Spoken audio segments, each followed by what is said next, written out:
Trump, a few weeks ago, posted an AI video of Obama being arrested, and then called for the arrest of J.B. Pritzker, and then said Alyssa Slotkin should be hung because George Washington, remember, said hang them, and then there was the Rob Reiner, like all of this stuff in culmination, that's pretty bad, right? We are in Phoenix, Arizona, where Turning Point USA is holding their first event since Charlie Kirk's assassination in Utah. Now, we weren't let inside the event. There's even a rumor that we got blacklisted. We got banned from the event. It could have been because I debated Charlie Kirk's spokesperson a few months back. We saw these Nazi group chats, which I'm sure you condemn, right? This Nazi group chat. Well, we can talk about it. Do you condemn it? I want to talk about it. But we don't know. If you know why we're not allowed inside, please let us know in the comment section. Either way, we are here to stand up for liberal values, ask some Trump supporters some questions, and overall feel the vibe as we head into Trump's second year. I love you all, and let's jump into it. Is deporting illegal immigrants wrong? No, I don't think it's inherently wrong. No, I don't think it either. I think that if you come into our country illegally, first off, it's a crime. So even crossing the border or overstaying a visa, it's going to be a crime. So people that should not be in the country already and now they're committing crimes, doesn't matter what it is. I think that illegal immigrants should be deported, that is true, but I think the delineation that we oftentimes draw into the Trump admin are violent criminals versus people who are here to work, and what's the priority of the administration is the question. So when Trump was campaigning, there was a lot of promises to deport the most violent, like criminals, rapists. He uses the same few terms. But then when he got into office, it felt like he was allocating resources towards like farm workers or people who are just here trying to have a better life. And you saw that because in Iowa, Trump got a call from his farmers. Do you remember this post? He was like, the great farmers of Iowa want me to stop deporting their workers or whatever. About 30 minutes ago, we were talking to this MAGA supporter. It was this Hispanic dude who was really sweet. He had like an America First or maybe a MAGA cap on or something like that. And he said that he's been waiting 9 or 10 years to go through the process. And he's like really close. And now he's starting to get worried and live in fear because people who are on their way to court are being like snagged and grabbed. Look, me being an immigrant, someone that is currently on a process, it's the same. It's been a very bad taste of mouth because I'm going to come up on my 10th year of waiting for a case to be heard. I'm honestly sick and tired. I just want to be done with this to be able to call myself an American. And it's even more annoying that now all of immigration is in hold. As I do get it, the safety of our nation is very important. I also want just to be on the other side of it because I'm just tired of not knowing if I'm going to be turned back to my country to face the cartels that prosecuted me and my family, and I'm just annoyed of living under that axe every single day. And you've been waiting for 10 years, which is really indicative of the process. Like the process for immigration is really slow, really arduous. And when people have to wait 10 years, that's why we see people become desperate over the border. Do you think the Trump administration should stop deporting people when they're trying to go through the proper system? So say they've been waiting for 5 years. Someone's been waiting for 5 years. And as they're going to the courthouse, sometimes they're like picked up and snagged. And I feel like that creates the wrong incentive. Then people don't want to do the right process. Look, I'll be honest, Trump has been going a little bit wrong about how he's proceeding. If someone is doing it the right way, but they commit a crime, yes, they should be deported. Like a crime like, a DUI, or they assaulted someone, or they stole something. They should be getting deported. But if the person hasn't done anything wrong, they should have their due process, their date in court, and to be to a judge or someone from immigration to decide if the fear is credible or if it's not credible.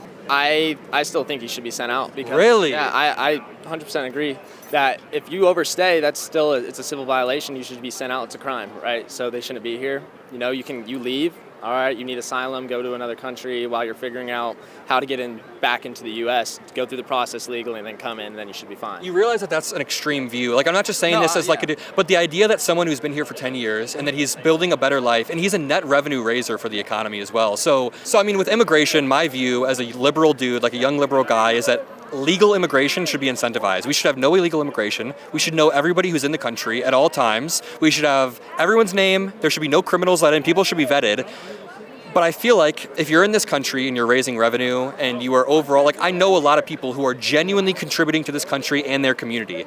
Let's just use my grandpa. He moved here from Syria and it took him a few years to get his citizenship, but he built a business that now employs 10 different people, and that's like 10 different families that rely on my immigrant grandpa. So you see how value can be created, right? Yeah, no, I do. I see how... You think the process needs to... Yeah, I think the process needs to be more unlocked. Yeah, I agree. Because a lot of these people, you see someone coming in, well, then what's the point, right? If all these illegal immigrants are coming in, then what's the point of even going through the process in the first place? And I think we need to really lock down on our borders and then make an example out of them. Our country ran on tariffs for years until we had the income tax. So now all of a sudden we have tariffs, and people are, why do we have tariffs? Do you want to have income tax? I'd rather get rid of income tax, thank you. Well, that was a way different time when we had the no income tax whatsoever. I agree, at different times, but it's still the same process. I mean, we've been getting screwed by countries all over the country that have been tariffing our products. My problem is that it takes a long-term plan to reshore manufacturing into the United States. So the next administration, whether it's J.D. Vance or Governor Newsom, they need to keep the same tariffs so that companies have a long-term incentive to come here. Trump is doing this all kind of via executive order. So he's signing these executive orders, and that doesn't create continuity. The word would be continuity between administrations. So now there's no long-term incentive, and we're not seeing them actually come back into the United States. There's not actual reshoring of manufacturing. Can you see my problem there? Tariffs long-term are good. Here's the problem we have.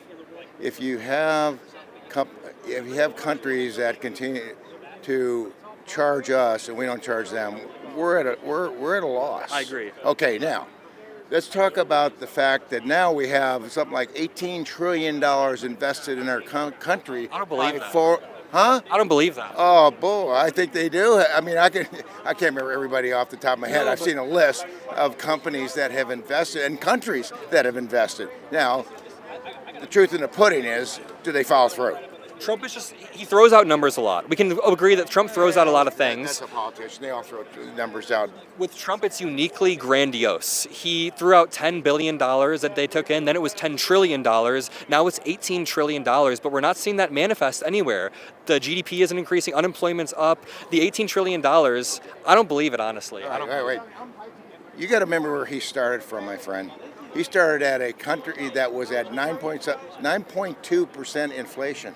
No, he started at 3%. When Biden left office, it was 3%. No, that's what the Biden wants to say. That's not the truth. I think a big thing with immigration is it should be a lot quicker for people who actually deserve to be in America, people that have worked hard, earned a degree in a foreign country, or have a certain amount of income. I'm actually in support of brain drain programs, you can call it, from India and China and Mexico, where we only get the highest of the highest, the cream of the crop, right? Yeah. We get the highest quality people from these foreign countries into America. I think that streamlining the immigration process is very a must, obviously. We can agree that it shouldn't take 10 years to get across the border legally, because when doing that, it incentivizes people to then do it illegally. Also, can you see how hoodwinking people and snagging them on the way to court can create perverse incentives where then people don't want to go to the courthouse? Can you see how that's not good? The courts are already filled up by the African Americans that we have here. We don't need it filled up by illegal immigrants that are coming into our country illegally. Give them due process.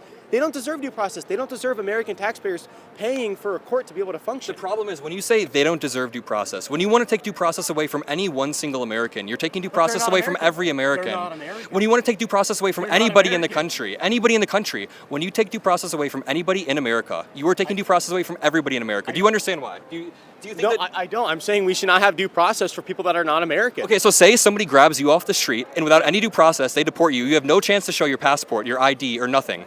You have no chance. That's part of due process, though. That is a part of the process. I carry a driver's license right here. I carry my passport card right here. That is a part of the process. Dude, this is a part of the process, though. So what if they denied you that process and you didn't get to prove it? When they go in and they get booked after like 30 minutes or a few hours or something, then they realize, oh wait, you actually are an American Except citizen. for in the case of Kilmar Armando Abrego Garcia, they never gave him enough due process to see that he wasn't supposed to be deported to El Salvador.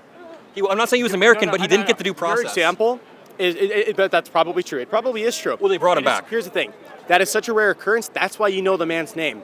I am worried about the tens of thousands of American women who are being raped, people being murdered, property crimes happening, people abusing welfare systems instead of just this one guy, because you're able to name him. That's how unlikely this is. You said you're worried about you keep going back to saying you're worried about the rapes and the murders, but then when I point out that immigrants commit less crimes than American citizens, and then I say, illegal immigrants okay, but then I say Donald Trump is specifically targeting people who haven't committed any crimes whatsoever. He's specifically targeting people who haven't committed any violent crimes, property crimes. Are not criminals.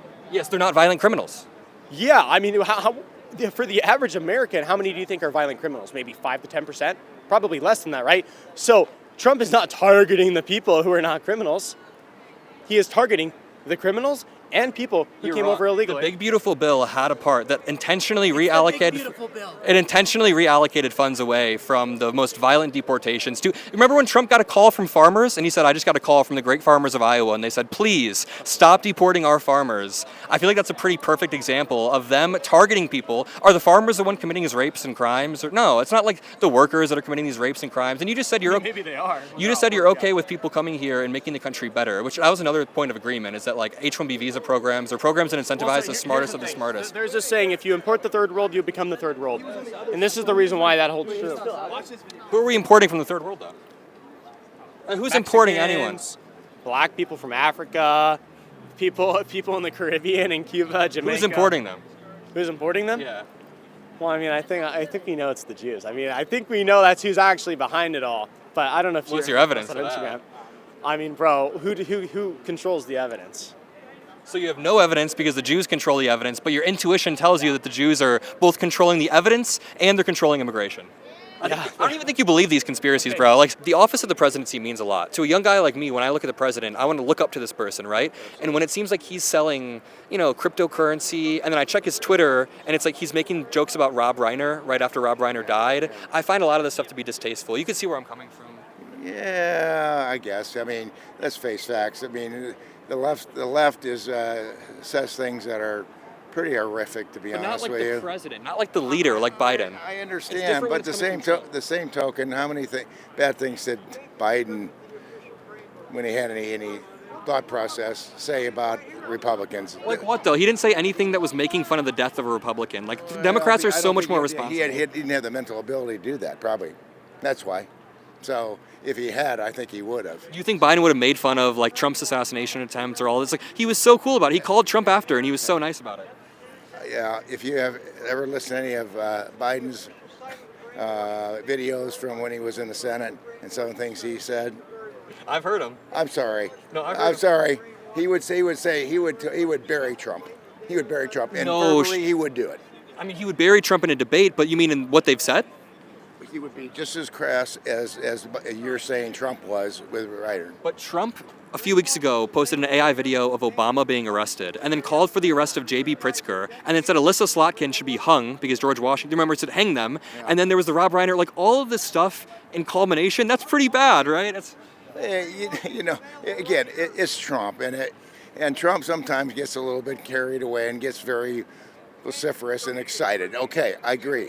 And there's sometimes he probably goes a little bit to the far. But I'd rather have somebody that's speaking his mind and saying what he thinks than somebody that's not saying it and saying something later behind your back. We have a lot more debates coming out in 2026, so make sure you're subscribed to the Adam Mockler feed. Make sure you drop a like below, and I'll see you all in the next debate.